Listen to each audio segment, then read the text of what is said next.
信を確認。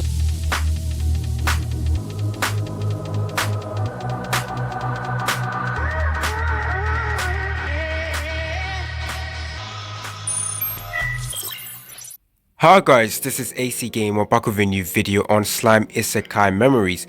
Now in today's video what I'm going to be doing is taking a look at the top 5 characters in the game. Now this is going to be updated, well I didn't actually make a first one, but I'm going to include the newest character as well. So this is going to take into account the new Diablo. This video or this top 5 characters are only going to include the normal characters, the battle characters, and not the protection characters. So yeah, I will probably make a protection one as well.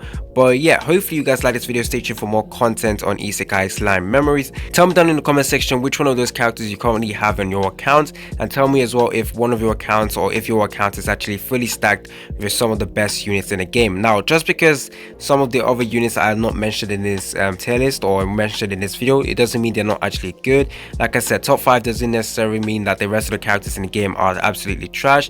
It just means that those units shines the best or the most in this game. So yeah, before I go right into that, don't forget to like the video, subscribe. If you guys want to see more quality content and guides on Isekai Memories, make sure you are subscribed to the channel.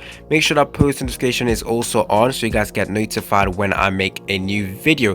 Now let's get right into it. So we're going to start off at number 1. So it starts at number 1 and then we'll go all the way to number 5. So yeah, number 1 we have Milim. So let's go ahead and take a look at Milim and see what she can actually do. But before that, let's just skip through all the story stuff. Oh, we got some healing potions. That is nice. So I actually managed to pull Milim, which is completely fantastic. If you guys haven't seen my community post, I did showcase my first reroll, and I managed to get extremely lucky, and I believe I got Milim from there. I'm not really too sure if I did, but I'll probably put a screenshot right now to show you what I actually pulled. The first character or the best character in the game, or one of the best characters in the game, is Milim. Now why did I put Milim in here? She's actually one of the best wind characters in the game, and she's one of those units that you don't actually need to build in a specific team. Yes, it will be great to put her in the wind attribute team. However, you can actually essentially put her in any other team because her skills are going to be very useful. So yeah, right now this is the current build I have for my Milim. It isn't powered up completely to the max. I don't have any dupes to actually increase the level even more or unlock the last ability tree over there. But right now this is the stats. It got some level 3 3-star gear on her. Now moving on to the skills and what makes her very nice. Obviously she has some AoE attack. Now in this game the best secret art is single target, because most of the harder content in the game, most of the hard PvE content in the game are all single enemy matches. So you want to focus on dealing huge single attack. Not saying that this skill over here or secret skill over here is bad. I just feel like yeah, single target is going to be better, but I do think that the AoE abilities are going to be useful, especially when you're going against multi characters, and there is not many, but in story you do go against certain teams like that, and I believe in some farming stages as well you can go ahead and use this secret skill over there. Now the one skill that actually makes this unit completely busted is this one over here. Increases activation zone of combo damage by 62%, increases own critical damage by 20%. Now why is this one of the best skills in this game? Well, there is no other character in the game that actually provides you with this much damage potential.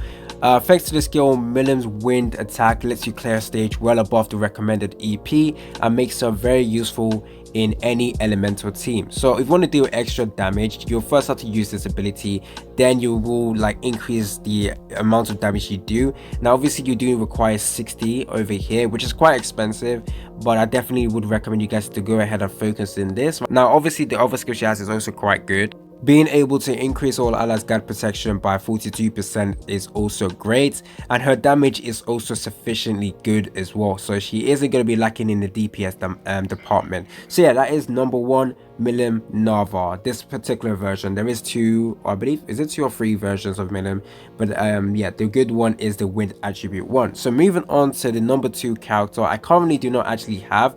I will put up some screenshots right now to show you what the character looks like, as well as the skill that makes this unit very good. So number 2 we have Trini, who is actually the best healer in the game. Now you're probably wondering, a healer, Why is that important? Well, obviously with the harder content in the game, you want to focus on healing your team. You want to make sure your teams are surviving. And yeah, as a healer herself, she provides the best healing capabilities in the game. So we do have two other characters that can heal. We do have this Rimuru over here, and we also have the free-to-play Rimuru over here that can heal. So yeah, she's the best healer in the game. She also has a single target ultimate, making her perfect for many of the harder end game content. She's also the thickest character in the game with the highest defense, and she saves your team more often than you can count. Since a lot of game missions requires you to clear them without any characters dying, Trini will help you achieve that. Perfect unit to have. I wish I actually have this character because most of the harder content would be extremely easy. I will be able to protect some of my highest DPS characters, and I can make sure that I clear through the stages very fast. Not fast, but safe. So yeah, that is number 2. Now moving on to number 3, we have the Rimuru. Now, which Rimuru am I talking about? I'm talking about the Space Rimuru, the Chancellor of Tempest. Now, why do I think this character is very good, and why is he at number 3? The reason why is because of his buffing ability. Now, this buffing ability will come in handy in any other team. So as you can see right now, with the top 3 characters I mentioned, they work well in any team. You don't really need to focus on a specific element, and that's what makes them very good. One of the best buffers in the game, because its first one over here increases all allies attack by 37%, and the second one over here increases all allies defense by 21%. Immediately you start the game, you will be able to do this skill over there, so making sure your characters are tanky, and you will be able to safely clear through most of the content in the game. Obviously having a healer to back up with this defense will be nice. This huge AoE buff is going to be nice. So yeah, both of them are AoE, so it goes to every one of your allies, and it's perfect for protecting your characters. Now obviously we do have this AoE attack with a secret art, but like I said, single target is better than AoE. But if you're clearing through most of the farming stages, this will be very useful because you can clear through that very fast. So yeah, that is number 3, Rimuru. Now moving on to number 4, I also don't have this character, but it's probably one of the best single target dealers in the entire game, and that is Gaza. So what makes Gaza a very good single target character? Well, it's his skills. The skills basically buffs him up a lot. He doesn't buff up his allies too well. No, yeah, not at all. He doesn't buff up his allies. He only specifically buffs up himself. So technically he is a selfish character, but that makes him extremely good for single target dealing, single target damage, sorry. So yeah, his first battle skill increases own attack by 20%. Fantastic. Increases own critical rate by 20% as well. Very nice. Now moving on to battle skill 2, increases own critical damage by 10% and increases own defense by 20%. So not only is he buffing his attack, he's also buffing a little bit of his defense as well. I wonder what the cost is because I actually don't have this character, so I actually can't see how much it costs to use his battle skill. But nevertheless, I think this character over here has the highest potential for dealing the best damage in the entire game, or being the best single new card in the game. So all of his buff focuses on increases his offensive attack. Okay, so after looking at it, his skill has a very low cost, which is going to be fantastic. So which means you can actually add other people's skills together to make sure his damage reaches an insane amount of number. So you can actually use the Space Rimuru on the Wind Millions buff to increase his damage, and at the same time you can also use his other skills as well that specifically increases his attack, his crit rate and his crit damage, and with that you should be able to reach an insane amount of damage. So yeah, that is at number 4. We got Gaza, and it's a truly amazing character. I unfortunately do not have this character, and I'm not really too sure right now if he is good to use in any team. But yeah, we have to see and wait until I actually get the character so I can do a little bit of showcase. Now coming in at number 5, we have the newest character in the game, which is Diablo. Now unlike the other characters I talked about, Diablo is actually specific for his own element. So I wouldn't go ahead and tell you guys to summon for Diablo just because he's at number 5. I will tell you, if you have a full dark team, you have a very good dark team, and all you need is a protection character, the protection dark unit, which is Shion, that released to the game. Go ahead and summon because you're going to require the Diablo and Shion. If you get lucky, you probably get both of them, which is going to increase the amount of damage your dark team can actually do.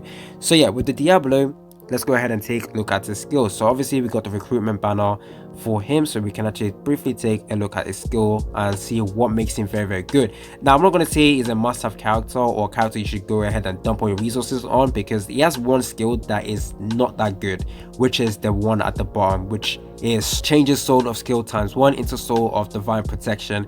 Yeah, only ×1 is absolutely bad, so if it was ×2, I would say it's absolutely good. So yeah, taking a look at his first battle skill, increases own attack by 20%, decreases all targets damage dark resistant by 10% for 1 turn. This is truly fantastic, and I believe this also costs about 30, so it's not really too expensive. You can put this up straight away and he's going to be dealing quite a good amount of damage. Now yeah, he's at number 5 at the moment, just because yeah, he needs a specific team to run, and not that many people will probably summon for him, because we do have a leak on which character will be coming out next. So yeah, I feel like as a single target character, he is going to be truly amazing in a dark team. And once again, if you guys are going to summon for Diablo, it's going to be great to get the Shion as well, because they work well together. So yeah, hopefully you guys actually like this video. I have gone over and taken a look at the top 5 characters. Don't forget to like and subscribe. Make sure you are subscribed to the channel. Make sure that post notification is on as well, so you guys get notified when I make new content on this game. It's been your boy AC Gamer, and I'm out. Was it the voice? Was it the fire burning in me? All of the noise turned into choirs of harmony.